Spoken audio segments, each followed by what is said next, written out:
Hi, welcome once again to our YouTube channel. Thanks for subscribing to our channel. We really appreciate you. Quickly want to look at the NECO 2025 biology practical specimen, the specimen that NECO has released for this year's examination. And so we have listed the specimens on the board.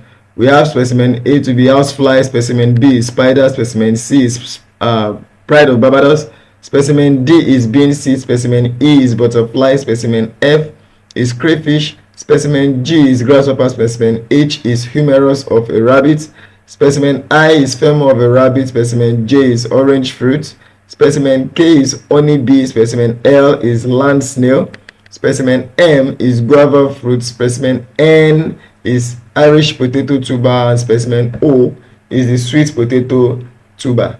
So without wasting our time, we'll go straight into talking about all of the specimen one after the other. So our specimen A, which is the housefly, the scientific name is called Musca domestica. We can see the classification here belongs to the kingdom Animalia, phylum is Arthropoda, class is Insecta, and it is a diptera by the order.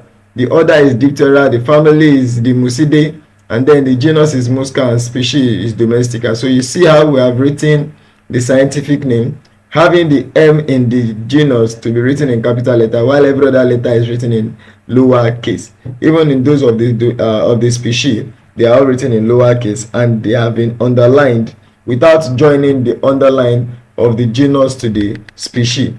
So the average lifespan of this particular organism, the housefly, is about 15 to 30 days. That is how long it lives. And then the gestation period is for about 24 hours. For it to be able to reproduce, it takes about 24 hours. And it is the females that lay their eggs in batches. They lay their eggs in 5 to 6 batches, where one batch can house as much as between 75 to 150 eggs. Now, looking at this, it possesses a complete metamorphosis. The metamorphosis of the housefly is complete. That is, it has the egg developed into the larva, which is the maggot, to the pupa, and then to the adult. This organism has 3 pairs of working legs, like we will see shortly. You can see it here. It has 3 pairs of working legs. You can see this is 1. You can see this leg here, 1, 2, and 3. So those are the pairs of working legs that this organism has. So, and it also has 3 segmented bodies: the head, the prothorax, and the abdomen. It originally originates, or it originates from the Middle East, and then the adult housefly has a gray to black color with 4 dark longitudinal lines on its thorax. They possess slightly hairy bodies with a pair of wings. They have a pair of wings that help them to fly. Houseflies are polygamous. They are polygynous. That is, the males have multiple partners, while the females are secluded to just one single partner. They respirate using simple gas exchange system. That is how they respirate. They make use of simple gas exchange system, which is usually the trachea, and they are vectors. They transmit diseases like typhoid fever, dysentery, cholera, tuberculosis, and the rest of those. So this is what that particular organism is looking like. You can see the housefly. You can see this is how it looks. So this is the pair of wings that I made mention of earlier on. You can see a pair of wings, and it has 3 pairs of working legs, 1 pair. This is the second pair, and here we have the 3rd pair. So it has 3 segmented bodies, like I said: the head, the prothorax, and then the abdomen. Let me show us another picture to help us understand what you are saying. You can see, so this is the male and then the female. That is what it is. You can see them now, the male and the female. So this is how the label of the housefly looks. You can see how it is being labeled. We have the compound eye here on the head, and then it has the prothorax and then the abdomen, and those are the wings. We move to the next specimen, which is the spider. The spider has its own classification done this way. Belongs to the kingdom Animalia. Arthropoda is the phylum. The class is Arachnida. The order is Arane. The order is Arane. The family is Aranidae. Then the genus, you have to be the Mastophora, and the species the Phrynosoma. So scientifically it is referred to as the Mastophora phrynosoma. That is the scientific name of the spider. We have so many types of spider, but we'll just limit ourselves to this particular one that is being used for the case study. So spiders possess 6 pairs of appendages.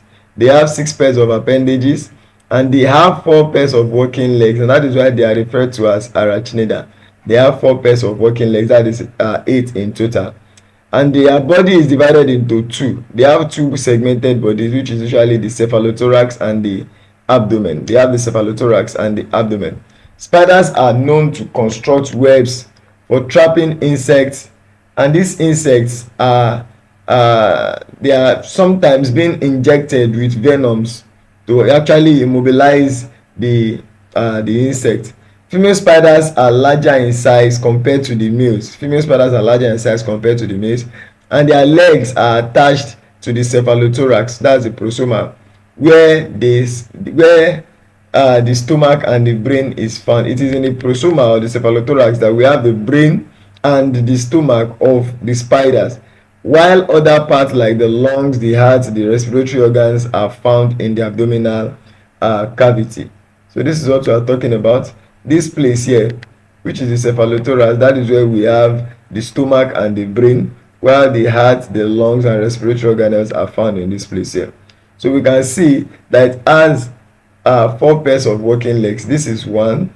This one and this one makes the second. This and this makes the third. This and this makes the fourth, and this here makes the 5th. So that is how the spider looks. So that is a spider on a web. After it has spun its web, you can see this is another spider. This is a spider that has actually trapped an insect, and it is going in for the kill, probably to start eating up the insect, or to first of all immobilize it using some venom.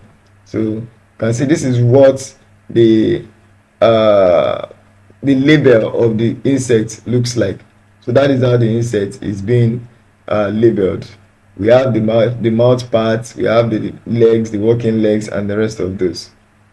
So this is another label of that particular component. You can see the cephalothorax, which is this part here, and then this part here being the abdomen. We move to the next one, which is the specimen C. That's the pride of Barbados. The pride of Barbados has its own classification done like this. Plantar A is the kingdom, then the phylum is Trachyphyta, the class is Angiosperma, the order is Fabalis, the family is the Fabaceae, the genus is the Casalpina. We have the genus to be the Casalpinia, and then the species is the Pucherium, the Pucherima.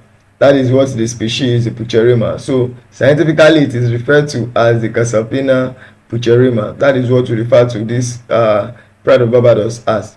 This particular seed or particular plant is propagated using its seed or by cutting it. You can actually cut to propagate it, and its placentation is marginal. So all of the ovules are attached. They are attached to one side of the ovary. The flower has 5 petals. When we describe the arrangement of the flowers, it has 5 petals with a yellow margin in a pyramidal efflorescence. Each of the flower is about 1.5 inches across with 5 sepals. The pride of Barbados reaches maturity in 2 to 3 years with rapid growth period. The rapid growth period occurs at about the 5th to the 6th month. It reaches about 12 feet tall in 2-year span, and the flowers are clustered of orange-red that blossom with large, long red stamen. Traditionally, this particular plant is used to treat fever and to induce sleep. It is also used for beautification. Other names that this particular plant is being called, they also call it peacock flower, it is also called dwarf flamboyant, and it is also called Mexican bird of the paradise. These are names through which people address this particular plant, and this is what we are looking at. This is what the pride of Barbados looks like. You can see what it looks like there. So that is what it looks like. You can see the petal and the sepals, the yellow sepals and the red petal. So that is it. You can see them. So this is the labeled part of that particular plant, what the pride of Barbados looks like. We come to the next specimen, which is specimen D, the bean seed. Specimen B, the bean seed, it has its kingdom to be Plantae, phylum is Trachyphyta, The class is Angiosperma, the order is Fabalis, the family is Fabaceae, the genus is Phaseolus, and the species is Vulgaris. So with that, we know that the scientific name is going to be Phaseolus vulgaris.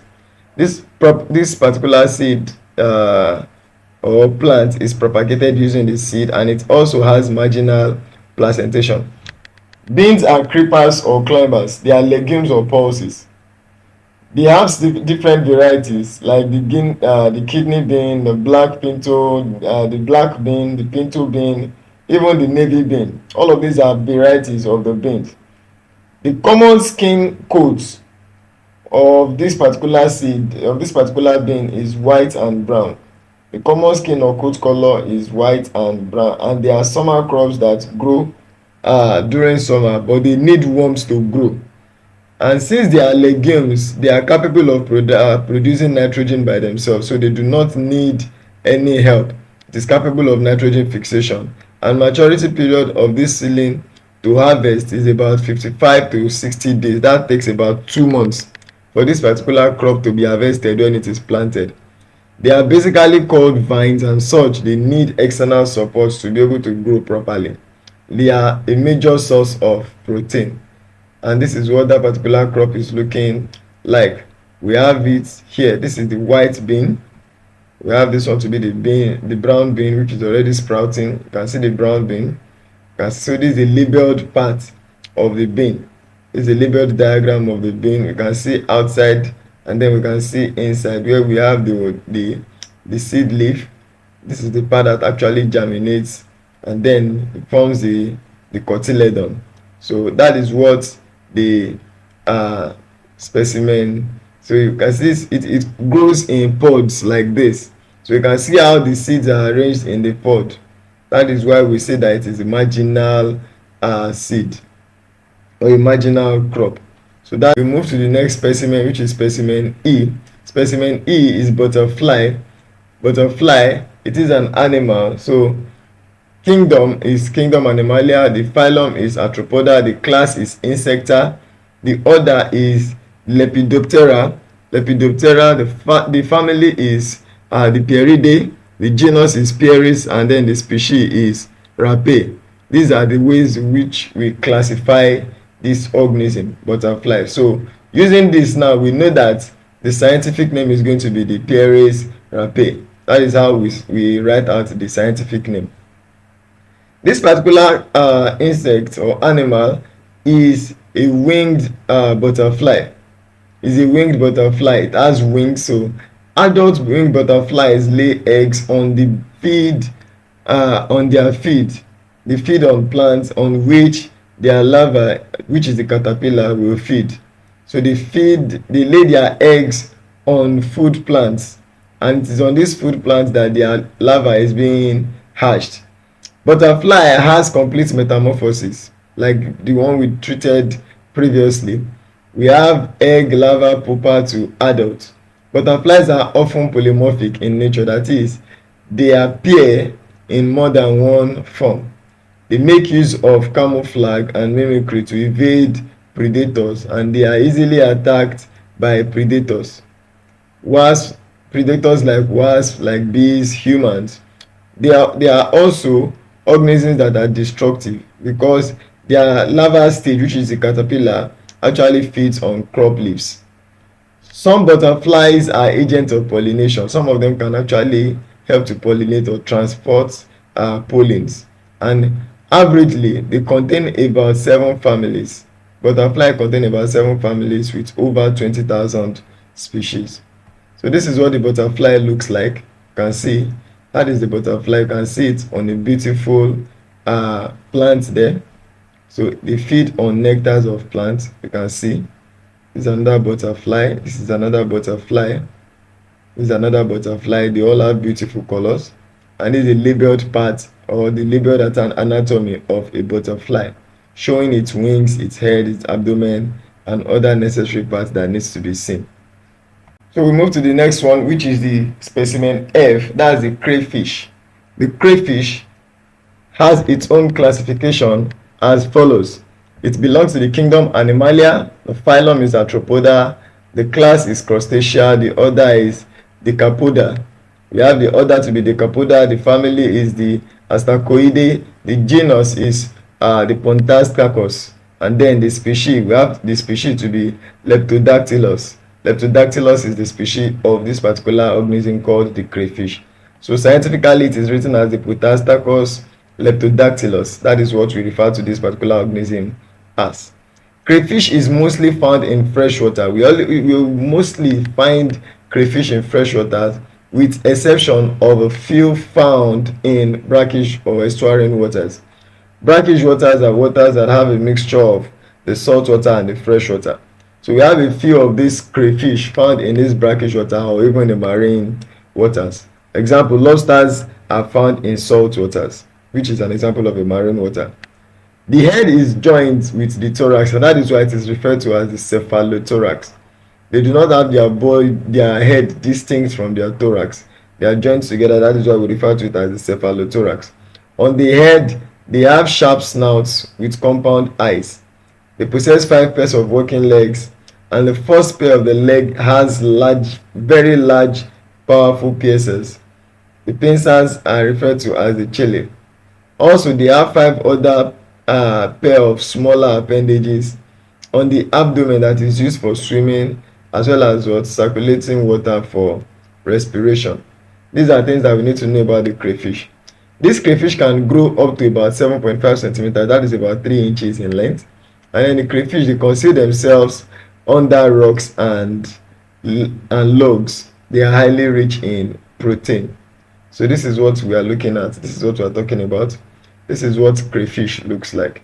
You can see the first pair of working leg. This is the first pair of working leg, and it has these powerful pinches.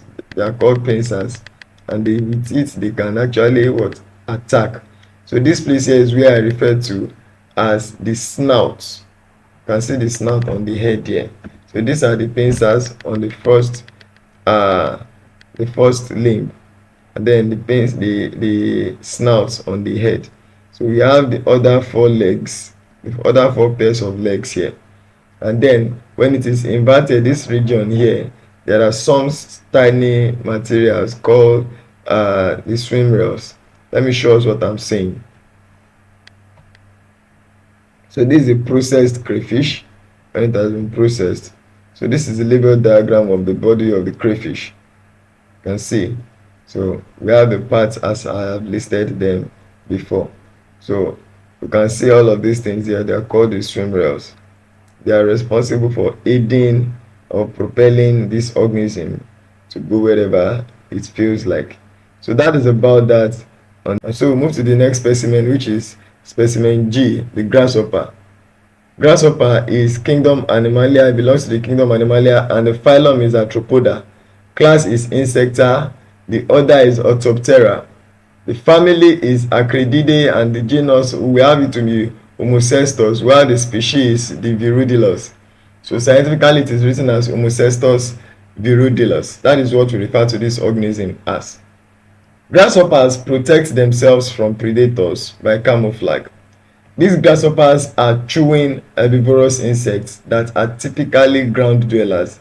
They usually live on ground. That is why we refer to them as ground dwellers. So they are herbivores, they are chewing insects, they chew as well. They possess powerful hind limbs that make it possible for them to evade predators and capture by leaping rapidly away.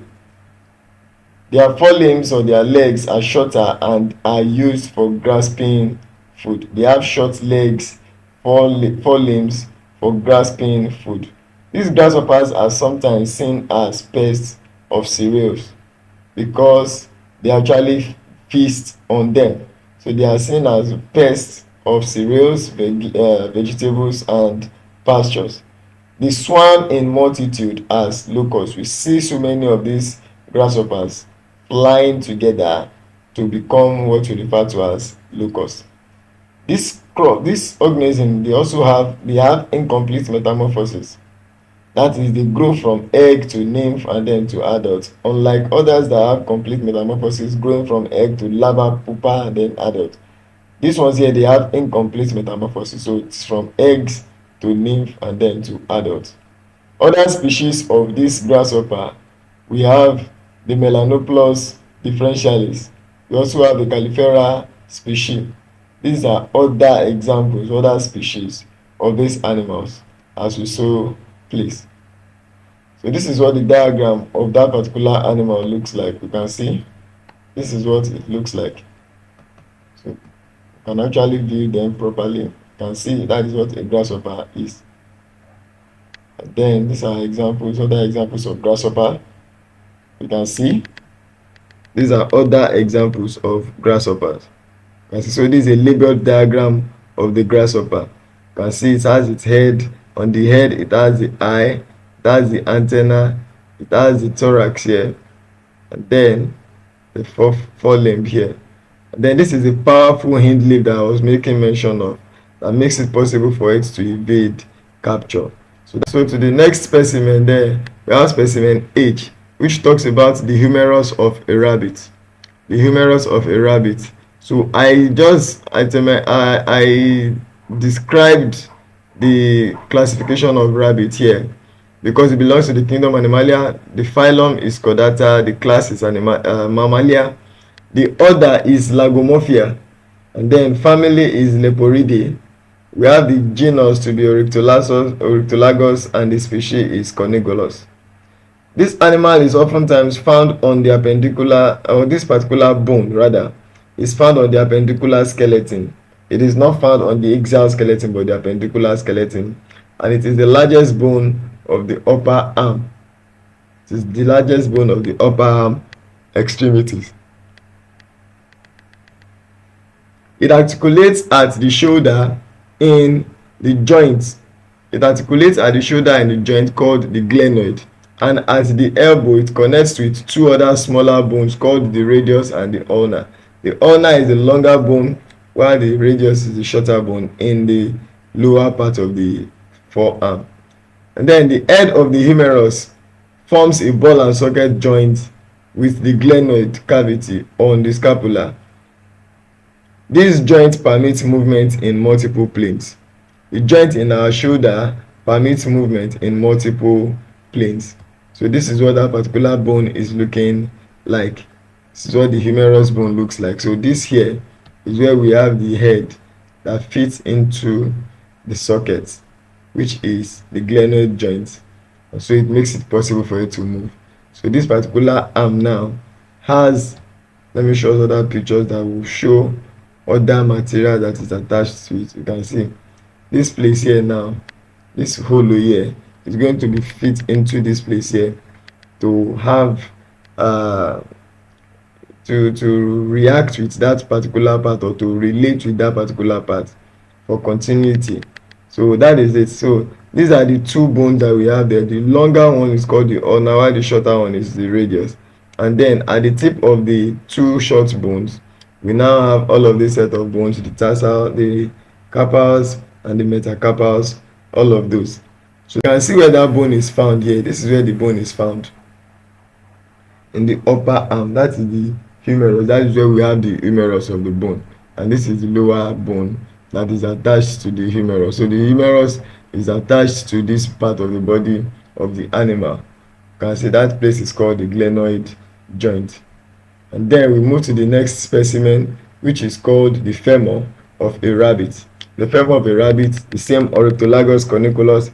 The femur is the high thigh bone. The femur is the thigh bone, which is also part of the appendicular skeleton.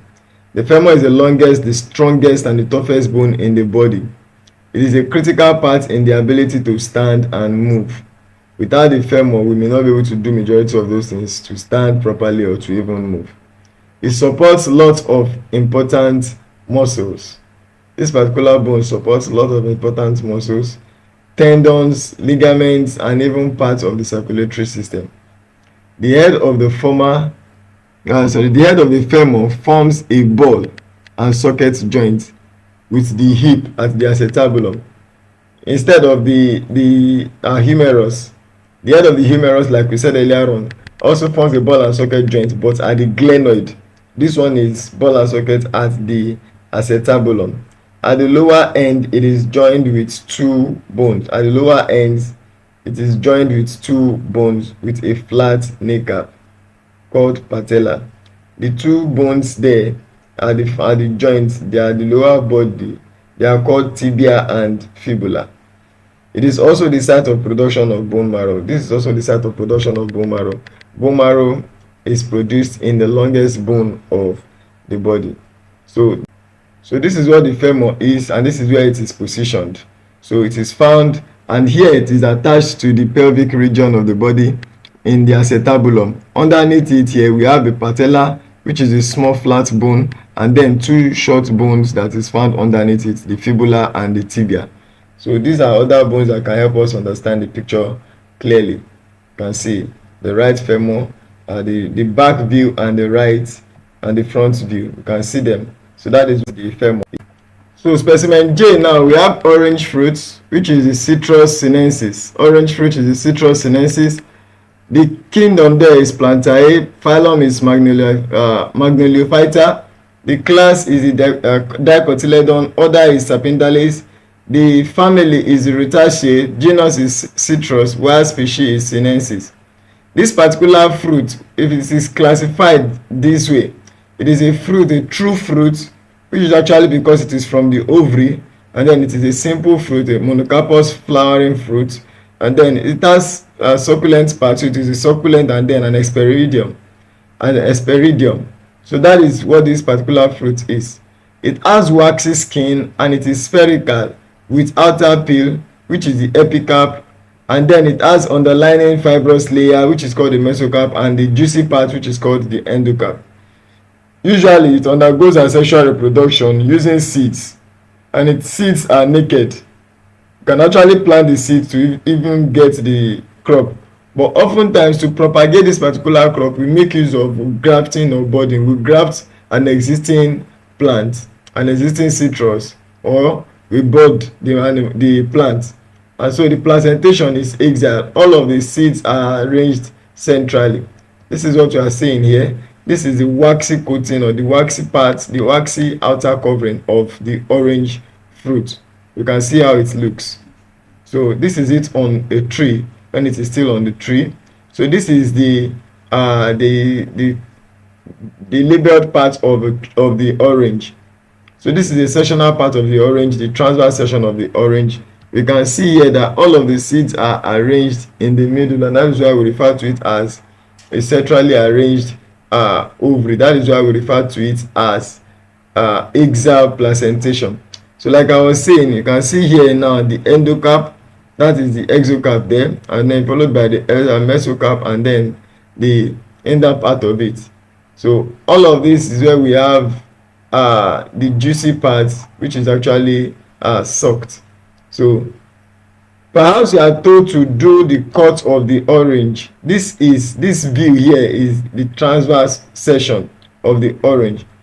So this one here is the transverse section of the orange, but if you are told to do the longitudinal cut, transverse is from left to right, but longitudinal cut is from top to bottom. So you can see that is why this one is also orange, but because it is a longitudinal cut, that is why it appears like this. And so we move to the next specimen, which is the honey bee. Honey bee. We have the kingdom Animalia. The phylum is Arthropoda. The class is Insecta. The order is the Hymenoptera. It belongs to the order Hymenoptera. The family is Apidae. The genus is Apis, and then the species is the Linnaeus or the Mellifera. I decided to use two here so we'll be able to understand it better. So we have one of the species to be the Linnaeus, and another species is the Mellifera. So looking at this, we have the two scientific names of these organisms, two different species of the same genus animal. We have it to be Apis Linnaeus and then Apis Mellifera. This particular animal has three castes. It has the queen, which is the reproductive female. It has the drone, which develops from unfertilized egg and are males. They are usually males. And also it has the workers. The workers are unfertilized females responsible for feeding the larva and caring for the colony. The honey bee produces thick, sweet jelly liquid called the honey and is used as sweetener. Honey bees construct perennial nests for wax. And then these bees are domesticated for the production of honey and even pollination of crops. They aid the pollination of crops. Humans have actually used bees to make candles, to make they've used beeswax to make candles, soaps, even lip balm, lubricants, as well as mold making. They have complete metamorphosis, that is, they go from egg to larva, pupa, and then the adult stage. The medicinal property of this particular crop, they have them to be anti-inflammatory in nature. They have antioxidant properties, antibacterial properties. They are also good for blood sugar, as well as they boost immunity. All of these are properties or functions, medicinal functions of this particular material that we're talking about. So let's quickly look at what we are saying. This is what the honey bee looks like. This is the honey bee. You can see them on their comb. That is how they look. So this is a label diagram of the honey bee. You can see at the tail here, it has something called a stinger. When it attacks with its stinger, it actually stings, and the stinger is detached from the abdomen of the animal, which can eventually lead to the death of the animal. So we can see it has 3 body parts. We have the head, the thorax, and then the abdomen. So this is how the Apis mellifera looks. Like I said, it has 3 castes. We have the drone, which are the reproductive males. We have the queen, which is the reproductive female, as well as the workers, which are non-reproductive. So that is what this particular animal looks like. So this is a labeled part of that particular organism. This is a labeled diagram of the organism. You can see how it is being labeled. All of these parts here, these are the wings, and then the body, the head, the thorax, and then the abdomen. So that is what it looks like. Specimen we have there is, so the next specimen we have there is specimen L, the land snail, and this is its classification. It is belonging to the kingdom Animalia. The phylum is Mollusca, the class is Gastropoda, the order is Stylomatophora, then the family is Elicidae, the genus is Elis, and the species is Pomatia. So land snail is a terrestrial organism, though the original ancestors are marine in nature. Snails have shells.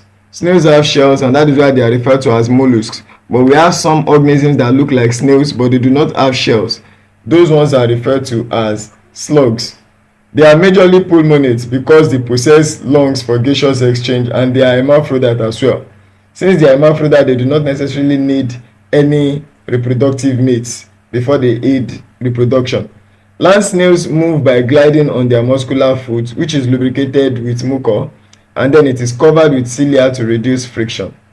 The shell of this snail is rich in calcium carbonate, and they possess 2 pairs of tentacles on their head, and one of the pairs of tentacles carries their eyes, or it bears their eyes.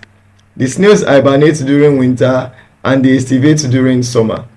To stay moist, they seal their openings with dry layer of mucus, and that process is referred to as the epiphragm.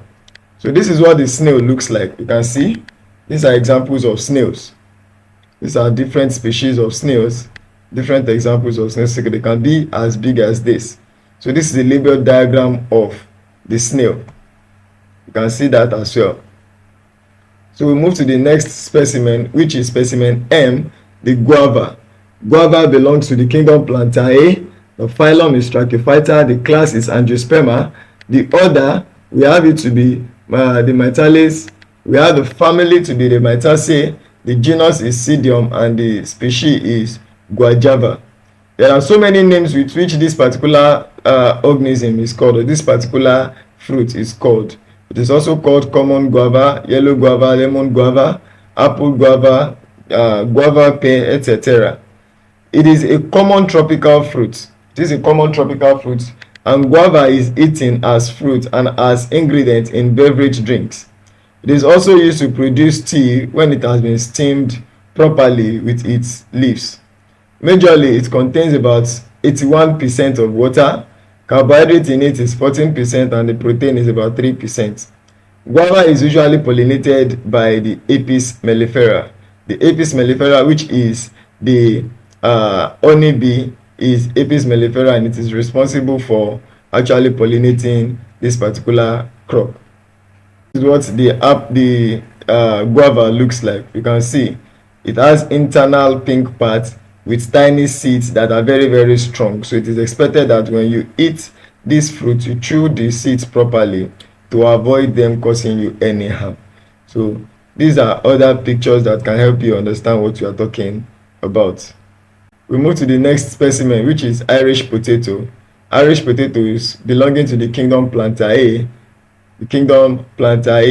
and then the phylum is Trachyphyta, the class is Angiosperma, the order is Solenalis, the family is the Solanaceae, the genus is Solanum, and the species is Tuberosum. This particular crop is a good source of soluble fiber which reduces cholesterol.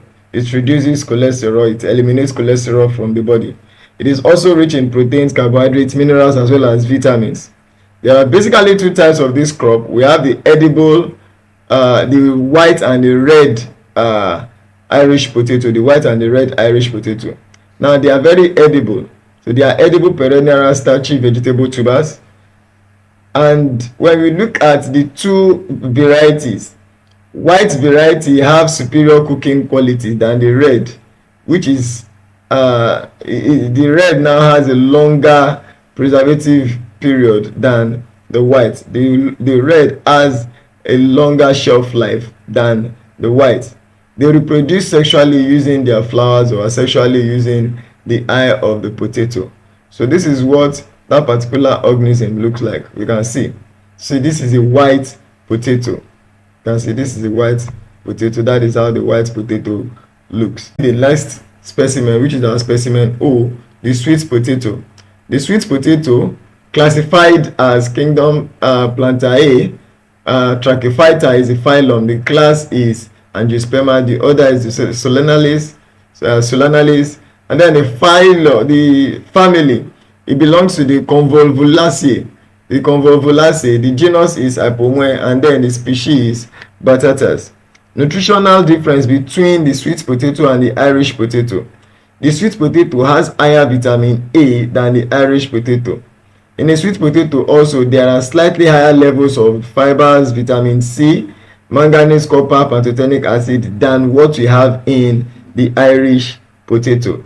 So for the sweet potato, its scientific name is Hypomone batatas. And here we have what the sweet potato looks like. So this is what the sweet potato looks like. We can see them. So with this, we have come to the end of the tutorial session talking about the NECO 2025 biology practical. Please go through the video once more, familiarize yourself with everything that has been said, get yourself acquainted, know them very well, and I'm very, very hopeful that it will be very handy. It will come very handy to you in the exam hall. I wish you success in your examination. For those that are yet to subscribe to our channel, please kindly do so. Subscribe to our channel and click on the notification button so you get easily notified when we put up new content on our channel. Don't forget to share the content with your friends. Let them also benefit from what you are getting. It is always good to care for one's friends. Thank you very much, and it is a wrap for now.